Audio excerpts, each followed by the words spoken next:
ব্যবসায়ী থেকে এখন পথের ভিক্ষুক শারীরিক অক্ষম মনির খান ও নয়ন খান প্রতারণার শিকার হয়ে কোনো কুল কিনারা না পেয়ে অবশেষে ভিক্ষাবৃত্তির পথ বেছে নিতে হয় তাদের।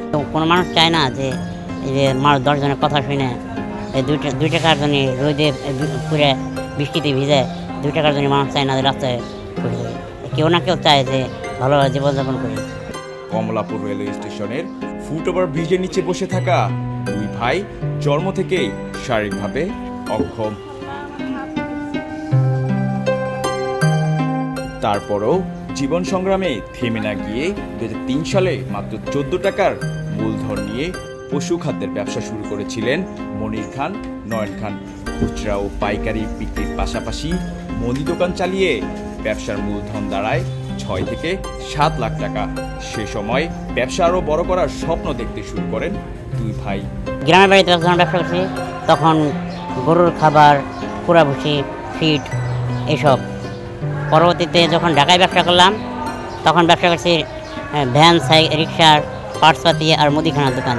পরিচিত এক সেলসম্যানের পরামর্শে ব্যাংক ও স্থানীয় সমিতি থেকে লোন নেন 16 লাখ টাকা। পরিচিত যন্ত্রের কাছ থেকে জোগাড় করেন 4 লাখ টাকা। মোট 20 লাখ টাকা নিয়ে পণ্য কিনতে যান যশোরে।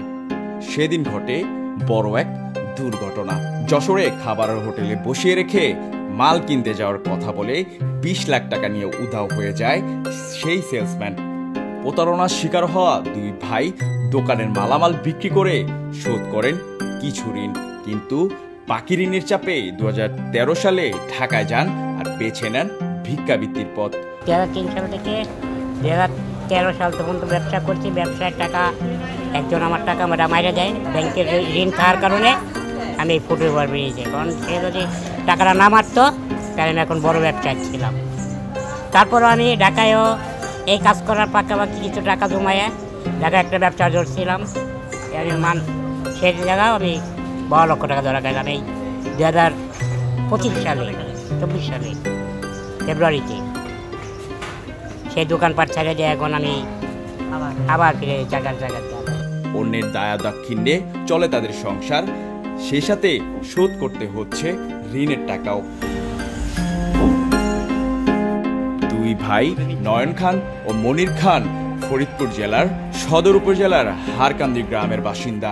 38 বছর বয়সী মনির খানের স্ত্রী নেই, তবে দ্বিতীয় শ্রেণী পড়ুয়া মেয়ে রয়েছে এবং 40 বছর বয়সী নয়ন খানের স্ত্রী সহ 2 মেয়ে নিয়ে বর্তমানে ঢাকা মুগদা মান্দায় ভাড়া বাসায় পরিবার নিয়ে বসবাস করছেন তারা। দুই ভাইয়ের ইচ্ছা আবার মূলধন পেলে শুরু করবেন ব্যবসা, আর ভিক্ষাবৃত্তি নয়, কর্ম করে পরিবার নিয়ে কাটাতে চান বাকিটা জীবন।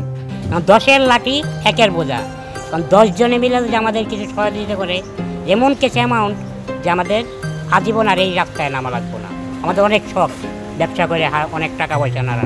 শাহিদুল ইসলাম, প্রতিফলন, ঢাকা।